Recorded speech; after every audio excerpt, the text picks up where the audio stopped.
Hello, Raw Mithril here once again, and it's time to continue on the Mega Man 10 Perfect Run series. So, with Solar Man out of the way, it's time to continue around the ring. So next up, do androids dream of electric sheep? Let's find out.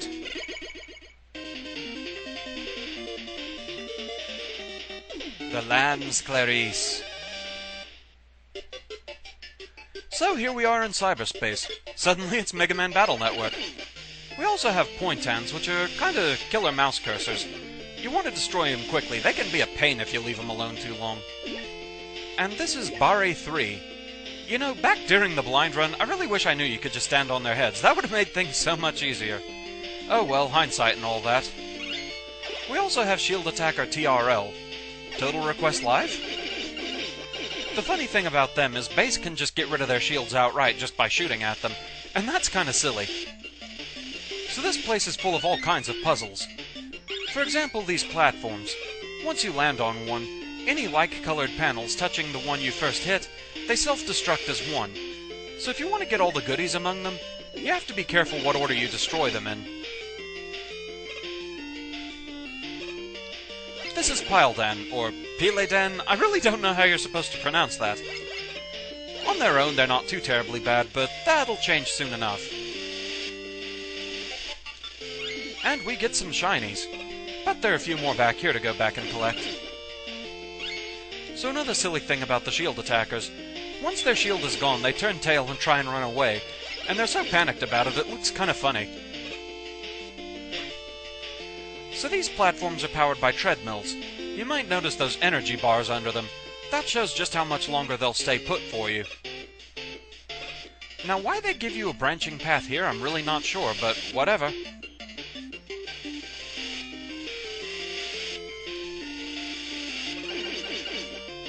And it's midboss time. This is Octobulb. It can send out these little minions to chase you down, but that's not even the worst part of dealing with this guy. In order to attack him, first you have to charge him up with the treadmills, then jump up here and fire like mad. If at all possible, you want to take him down in one turn, otherwise it gets a bit frantic. Trust me, you'll see it in the outtakes.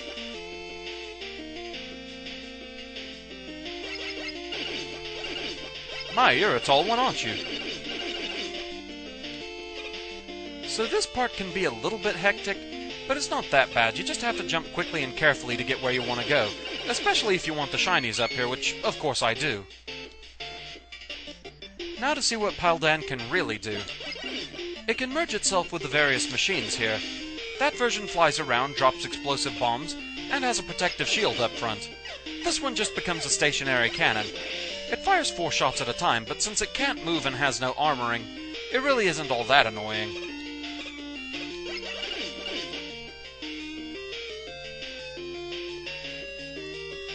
And of course, being an electric stage, we have to deal with disappearing block segments. Seriously, what is it with electric robot masters and disappearing blocks? I mean, I know the Wily stages sometimes have them, and there are even some non-electric stages that have them, like Iceman, Heatman, and if you don't think of them as electric, Magnet Man. But on the converse side, I want to say that the only actual true electric robot master that didn't have them was Sparkman. Now, I'm not 100% on that, so if anyone out there is, go ahead and feel free to comment. I'd be interested to know for certain.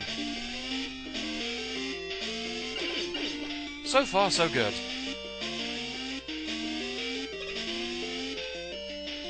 So if we're careful in here, we can get a free W tank, so why not?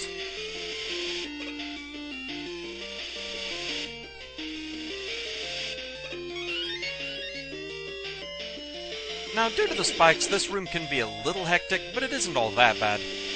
No, hectic is the next room, due to a couple of really badly placed pointans. So here we go.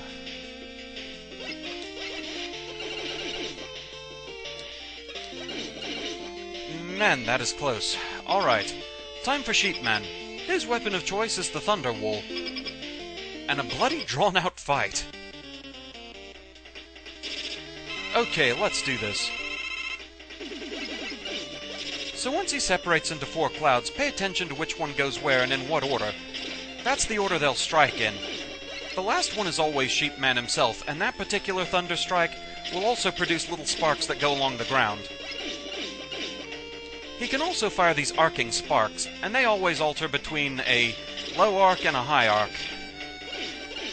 When he does the high arc, you can just kind of stand next to him and it won't hit you. Okay, so far so good. Just don't panic.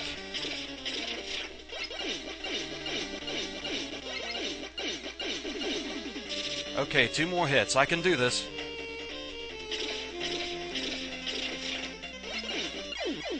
There we go. That wasn't so bad. I'm sorry, I'm sorry.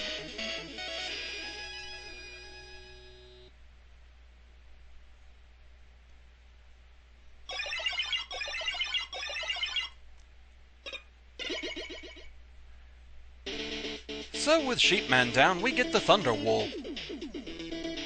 This one, it has its moments, but mainly it's just for taking out bosses that happen to be weak to it. Otherwise, it's kind of unwieldy and not one of the better weapons. So yeah, precautionary save to state 7.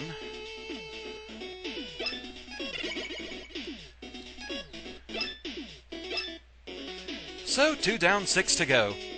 Sheepman wasn't as bad as the usual electric stage fare, but there still were some problem areas. Enjoy some outtakes.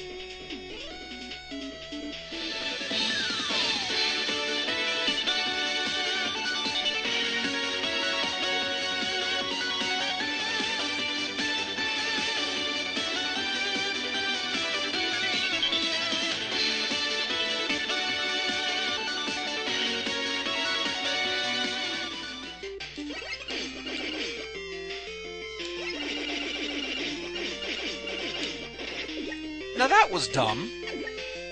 I cannot believe that. The really funny thing about the shield attackers is base can actually make them lose their shields, and that just looks silly. Oh, I thought you went further in. That's what I get for going after shinies. But I want them! You need to run on the treadmill to power him up. That's the only way you can attack him. And then shoot like crazy. You want to try and take him down in one turn, otherwise that happens. Bugger! This one's not so bad. I say that now, I forgot it fires 4 shots. That'll teach me.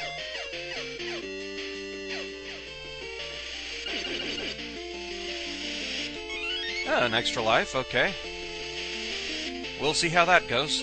Will the curse live? We're almost out. And the curse lives. Oy.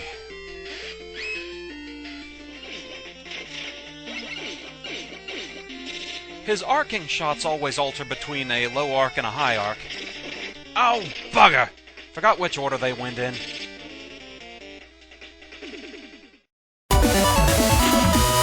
It fires 4 shots at a time, but it has no shielding, so it's not nearly as annoying.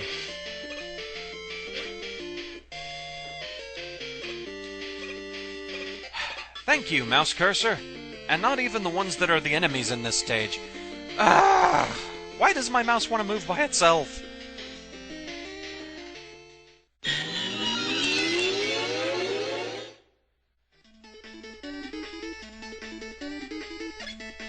So let's see what a change in difficulty does to Sheepman. First off, let's try easy mode. And boy is this easy mode. Sheepman is a lot more lenient in this particular fight. His arcing shots are still pretty much the same, and they still alternate between archetypes. But so long as you aren't standing directly under a cloud, you don't have to worry about the lightning anymore. It doesn't spread along the ground anymore, nor does it do those, ground-traveling sparks. So really, it's a lot easier, though the slower lightning does mean this fight drags on for a bit longer.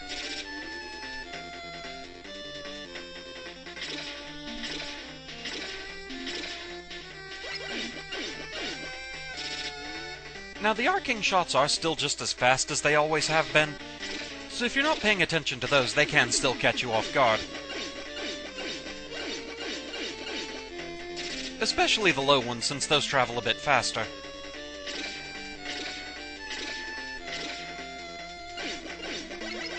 But really, easy mode Sheepman isn't that much to have to worry about.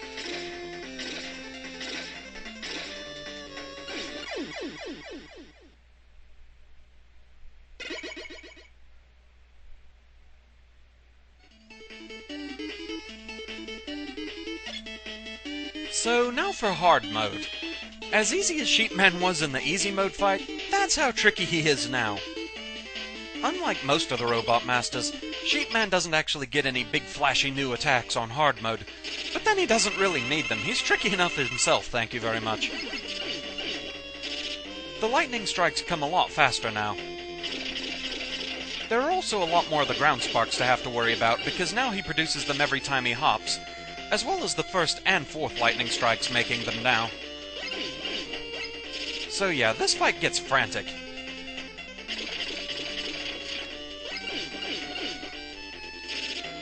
With all the fast attacks coming your way, it is very easy to get cornered in this fight. So excuse me while I go a bit quiet here to concentrate.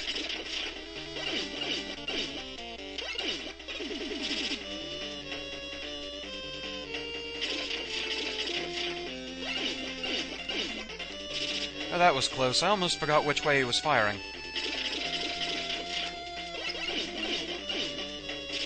Just one more hit, I can do this. And there we go. Man, that's intense.